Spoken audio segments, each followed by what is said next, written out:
Good morning, class. We are going to start a new chapter, lesson number 6, Mughal Empire, the Golden Age, and downfall. Means here in this chapter we are going to discuss about the Mughal Empire that was also considered as an golden age, and how this came to an end and how the downfall happened.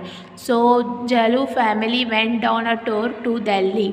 तो एक family थी जो tour गई थी दिल्ली में, तो उसमें से Palak gave the album of snaps taken during the tour to her class teacher. तो पलक ने एक एल्बम दी जिसमें पिक्चर्स थे वो जो उन्होंने टूर के टाइम खींचे थे। He showed it to the students, और उन्होंने उनकी क्लास टीचर ने क्या किया, स्टूडेंट्स को वो पिक्चर्स दिखाई। तो one question was written under each picture, हर पिक्चर के नीचे एक क्वेश्चन था, और looking at one of the pictures students asked the teacher a question कि एक lady, why is this lady in the picture pulling the chain of the bell, यानी ये लेडी जो पिक्चर में है वो बेल की चेन क्यों खींच रही है, pulling the chain of the bell. Here in this picture you can see a lady pulling the chain of the bell and one person is standing in the balcony. So the teacher answered that this picture gives the glimpse of the system of justice during Jahangir's period. तो Jahangir period में justice की जो importance है, जो justice का जो system है वो शो करता है। And we will get information about different Mughal rulers today. तो जो मुग़ल रूलर्स इंडिया में थे उनके बारे में इंफॉर्मेशन कलेक्ट करेंगे। So after the death of Akbar, the most powerful and influential ruler of the Mughal dynasty, Jahangir ascended the throne of Delhi. तो जब अकबर की डेथ हुई, अकबर खुद एक पावरफुल और इन्फ्लुएंशियल मतलब प्रभावशाली रूलर थे मुग़ल डायनेस्टी के, और उनकी डेथ के बाद जहांगीर ने उनकी जो थ्रोन है, उनका जो सिंहासन है, उसे उसके जगह उनकी जगह ली थी। तो जो Mughal kingdom was extended far and wide during his period, तो जहांगीर के रूल के टाइम पे मुग़ल किंगडम बहुत ज़्यादा फैला हुआ, एक्सटेंडेड था और वाइड था। There was peace in the state में हर जगह शांति थी। आफ्टर हिम ड्यूरिंग शाहजहान्स रेंज मैनी मॉन्यूमेंट्स वर बिल्ड, तो उनके बाद जब शाहजहां ने रूलर बने उस टाइम पे भी बहुत सारे मॉन्यूमेंट्स बिल्ड हुए थे। Many of this were world famous monuments of unparalleled magnificence, मतलब जो मुग़ल डायनेस्टी में जो फेमस मॉन्यूमेंट्स बिल्ड बने थे वो एकदम बेस्ट एग्जाम्पल है जिसकी तुलना किसी और के साथ हो ही नहीं सकती। During this reign, the Mughal dynasty was stabilized, and later on during Aurangzeb's rule, the empire extended, but it led to the fall of the empire too.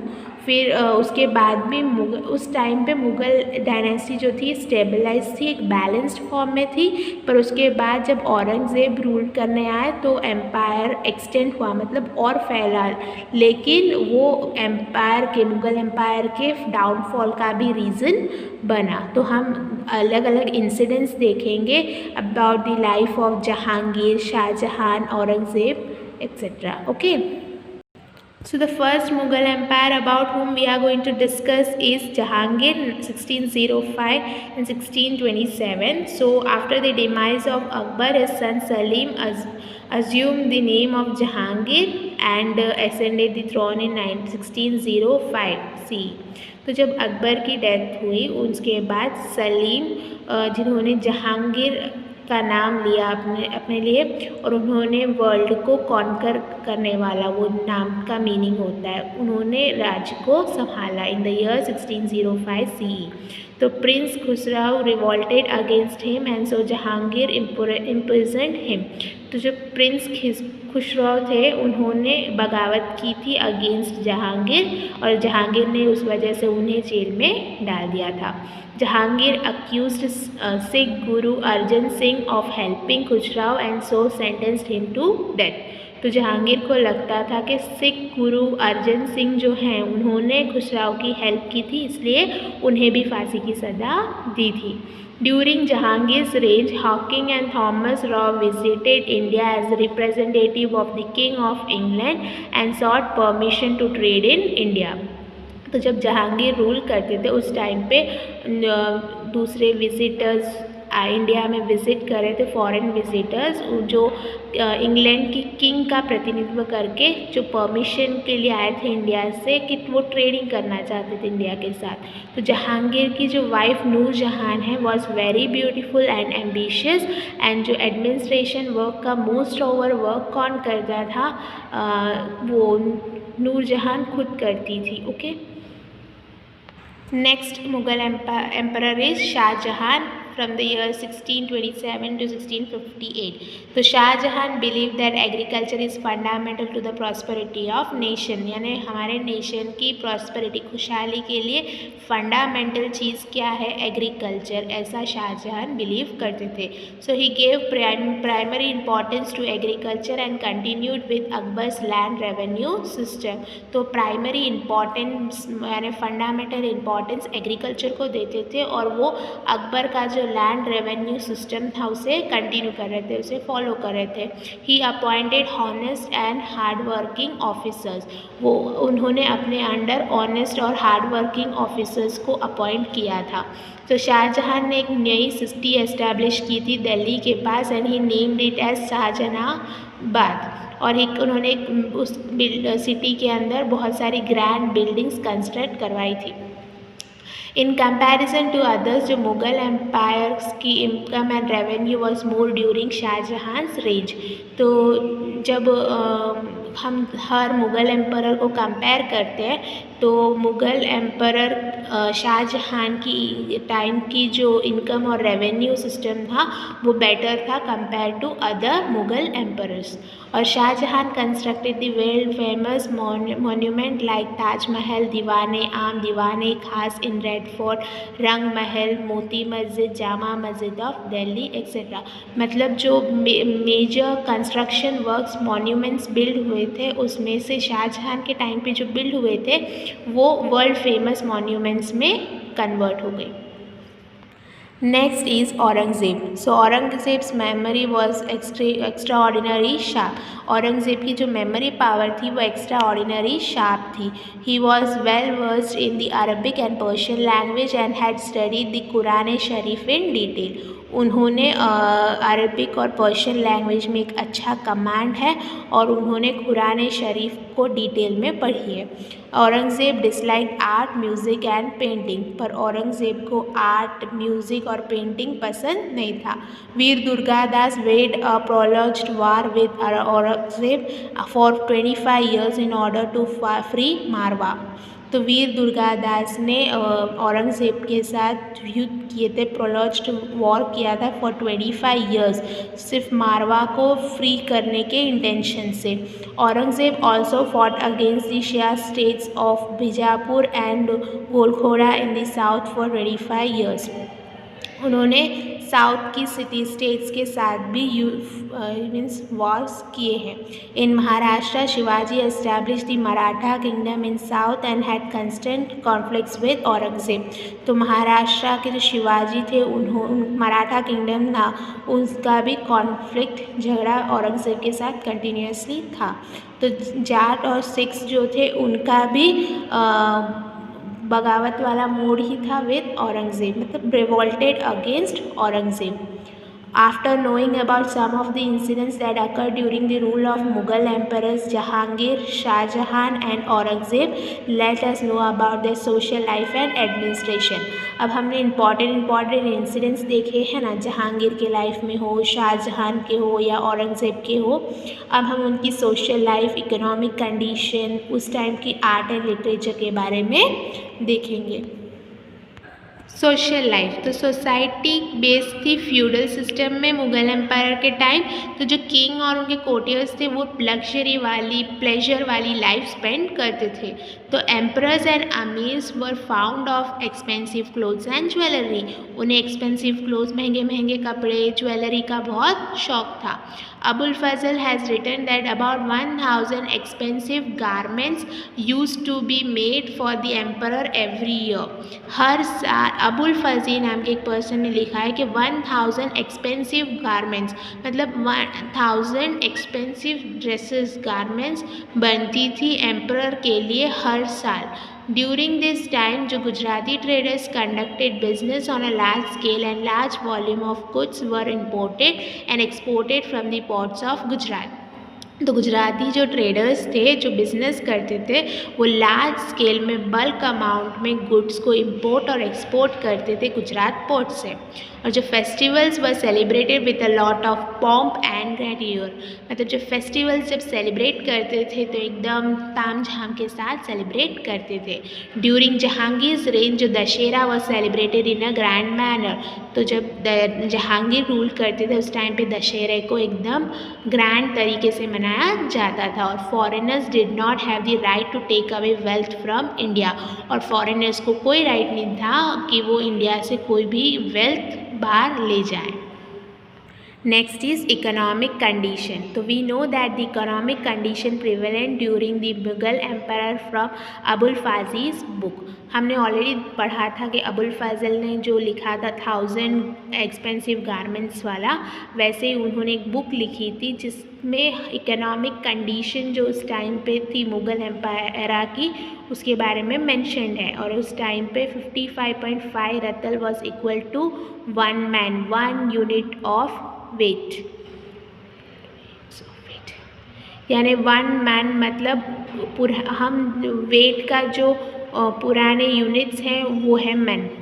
Shawls from Lahore, dhurries from Fatehpur Sikri, cotton clothes from Gujarat, Dhaka के muslin clothes, ये सब famous और popular products थे। उस time पे goods को export या import किया जाता था थ्रू खंभात, सूरत, भरूच और बंगाल पोर्ट्स से भी थे जहाँ से चीज़ें इंपोर्ट और एक्सपोर्ट होती थी। तो जो विलेजेस थे वो सेल्फ रिलायंट थे, मतलब खुद ही वो अपना गुजारा और वर्किंग कर सकते थे, सेल्फ रिलायंट थे। और जो विलेजर्स थे वो खुद प्रोड्यूस करते थे चीज़ें और उनकी नेसेसिटी के हिसाब से। Art and literature of Mughal empire, तो Mughal rulers were very found of grand palaces. तो जो मुग़ल रूलर्स थे वो ग्रैंड पैलेसेस के लिए बहुत शौकीन थे। तो हिंदू स्टाइल्स की आर्किटेक्चरी डेकोरेशंस जो मुस्लिम स्टाइल को मिक्स करे, यानी हिंदू स्टाइल और मुस्लिम स्टाइल को मर्ज करके आर्किटेक्चरी और पैलेसेस कंस्ट्रक्ट होती थी। शाहजहां ने बहुत सारे रिनाउंड मॉन्यूमेंट्स बनाए हैं और उन्हें कंस्ट्रक्टर ऑफ पैलेसेस भी बोला गया। He also patronised many artist and so encouraged art, वो आर्ट को एनकरेज भी करते थे शाहजहां। और Rajput rulers were very found of painting so patronise the art of painting, तो जो राजपूत रूलर्स थे वो पेंटिंग्स के शौकीन थे, इसलिए वो आर्ट ऑफ पेंटिंग को बहुत ज़्यादा ही पैट्रोनाइज करते थे। और जहांगीर जो थे वो भी पेंटिंग्स कलेक्ट करने के लिए शौकीन थे, fond of collecting paintings. So when we think on the whole completely हम अगर कंपेयर करें तो Mughal era is consider to be the peaceful period, और वो एक फेवरेबल टाइम था कि जब लिटरेचर संस्कृत बुक्स को ट्रांसलेट करना हो, हिस्टोरिकल वॉल्यूम्स लिखनी हो, हिंदी लिटरेचर वर्क हो, इन सब में अच्छा खासा डेवलपमेंट हुआ था। Dohas of Kabir, Rahim and Sakhi became famous, रक्षक disciple of Vaishnav Acharya Vidyanath ji composed Hindi poetry, foreigner travellers came to India during this period, उन्होंने भी state administration, low common life of the people, ये सब अपनी ट्रैवलॉजीज में लिखी। दो French travellers Tavernier and Bernier दोनों इंडिया में विजिट करा था during the Mughal era. Of them जो बर्नियर थे वो 12 ईयर्स तक इंडिया में रहे हैं। He has observed that Mughal rulers used to spend a great sum on the army, तो उन्होंने वो ऑब्जर्वेशन किया कि जो मुग़ल रूलर्स हैं वो अपने खर्च का बहुत ज़्यादा अमाउंट आर्मी पर स्पेंड करते हैं। He has also mentioned appreciably that Indian textiles was very famous in the market of Europe and Asia। तो इंडियन टेक्सटाइल्स जो कपड़े इंडिया के कपड़े थे वो बहुत फेमस थे यूरोप और एशिया के मार्केट में। तो ओवरऑल अगर हम बोले तो मुग़ल एम्पायर एक पीसफुल और एक गोल्डन एरा राइट बोल सकते हैं, क्योंकि उस टाइम पे इंडिया की जो चीज़ें गुड्स थी वो अच्छी खासी अमाउंट पे जा रही थी। फार्मर्स को फुल राइट था कि वो जो ग्रो करना चाहते हैं वो ग्रो कर सकते हैं, और इंडिया के अंदर की जो चीज़ें हैं उसे बाहर ले जाने की परमिशन किसी को भी नहीं थी। तो overall Mughal era was a good Welsh power time. Okay, now we are going to see the downfall of Mughal era. So जो शाहजहां रेंज can be consider as a golden age of the Mughal empire. जो Mughal empire का golden age है वो किस time पे था, जब शाहजहां रूल करते थे। One can say that the downfall of Mughal empire started in the later years of Shahjahan. तो यानी जब हम ये बोल सकते हैं कि मुग़ल एम्पायर का डाउनफॉल मतलब अब वो उनकी जो प्रतिभा गिर रही थी वो कब स्टार्ट हुआ, जब शाहजहां के लास्ट ईयर्स आए। तो यानी औरंगज़ेब की जो पॉलिसी थी वो बहुत फेटल थी, मतलब बहुत गलत डिसीशंस और ऑन द स्पॉट डिसीशंस लेते थे।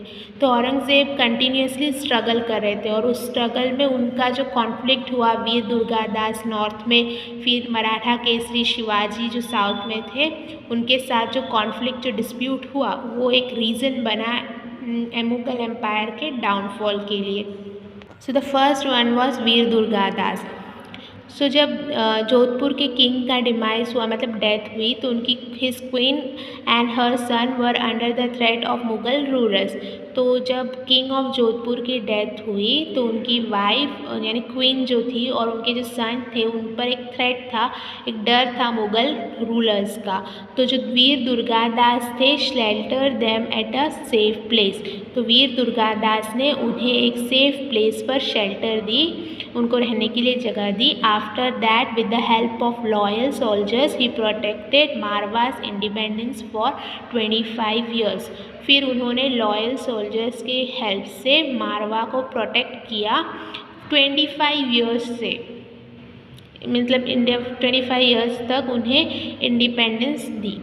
Okay and Aurangzeb was unsuccessful in dealing with the strategy of launching surprise attack and had to ultimately reconcile with the Rajputs। तो यानी औरंगज़ेब को पता नहीं था कि वो एकदम से ऐसे अटैक कर देंगे, इसलिए उन्हें राजपूत्स के साथ अल्टीमेटली हार माननी पड़ी। Next is Chhatrapati Shivaji. So as a consequences of Aurangzeb's policy, many kingdoms revolted against him. तो जो औरंगज़ेब की पॉलिसीज़ थी, जो वो डिसीजंस लेते थे, उसकी वजह से बहुत सारे किंगडम्स उनके अगेंस्ट थे, बगावत में थे, रिवॉल्ट करने के लिए रेडी थे। तो जो मराठा किंगडम थे वो वाज वन अमॉन्ग्स्ट देम। तो मराठा किंगडम भी उनमें से एक था जो औरंगज़ेब के अगेंस्ट था। तो जो मराठा सरदार्स थे, जो चीफ्स थे, who worked as the Bahmani sultans enjoyed jagirs, यानी लार्ज लैंड होल्डिंग्स जो थी वो जागीर्स जो होती हैं उसे एन्जॉय करते थे। बट जब नीड आई, जब एस्टैब्लिश वो इंडिपेंडेंट और एक स्ट्रॉन्ग मराठा किंगडम उठ खड़ा होने के लिए वो लोग रेडी थे। तो emergence of Shahji Bhonsle the brave and capable leader, तो उसके अगेंस्ट उन लोगों ने फाइट की। तो after later when Shivaji Maharaj his son took over the mantle of the Maratha kingdom. तो जब शाहजी भोंसले की डेथ हुई उसके बाद शिवाजी महाराज ने उनकी पोजीशन ली in the Maratha kingdom. Shivaji Bhosale was born in 1627 CE in the Shivneri fort, और he was raised by his mother Jijabai and mentor Dadoji Khordev. He dreamed of establishing a small and an independent kingdom at Pune. तो जो शिवाजी भोसले थे जिनका बर्थ 1627 CE में हुआ था Shivneri fort में, उन्हें उनकी मदर जीजाभाई ने बड़ा किया था, और एक मेंटर थे दादोजी कोंडवे। वो बचपन से ये सपना देखते थे, वो एक इंडिपेंडेंट किंगडम एस्टैब्लिश करना चाहते थे at Pune. He inherited his self-respect, fearlessness and brilliance from his mother and learned the artisans of administrative policy from his grandfather. तो वो जो निडर, फियरलेसनेस, वो जो सेल्फ रिस्पेक्ट, वो जो ब्रिलियंस थी उनमें, वो हर चीज़ उन्होंने अपने मदर से इनहेरिट की थी, उन मदर से सीखी थी. और उन्होंने जो एडमिनिस्ट्रेटिव पॉलिसीज़ के बारे में जो जानकारी थी, जो लर्निंग्स थी उनकी, that came to him from his grandfather. He was fortunate enough to have a good friend like Tanaji. वो इतने लकी थे कि उनके पास एक अच्छा फ्रेंड तानाजी नाम से था. And gradually he expanded his army. At the tender as of 16 he started capturing fort. उन्होंने अपनी आर्मी एक्सपांड की. सिर्फ 16 ईयर्स की एज में ही उन्होंने किले कैप्चर करने, मतलब क्या ही स्टार्टेड कैप्चरिंग फोर्ट्स. तोराना, छाका, सिंहागढ़, Purandar were some of the forts captured by him. तो Shivaji coronated in 1674 C after several confrontation with the Sultan of Bijapur and the Mughals of Delhi. और लास्ट में उनका जब वो एज अ किंग बिठाया गया, जो कॉरोनेशन हुआ, वो उसके लिए भी बहुत सारे लोगों से आर्ग्यूमेंट्स के बाद वो डिसीजन लिया गया था. उन्होंने बहुत हार्ड वर्क किए हैं to establish a smooth and efficient administrative system. उन्होंने अपनी एक कैबिनेट बनाई जिसमें 8 मिनिस्टर्स थे जो स्टेट को प्रॉपरली एडमिनिस्ट्रेट करते थे, प्रॉपर रूल्स बनाते थे. Okay, so that's it. Rest of the lesson we will discuss in the next week. Thank you for listening.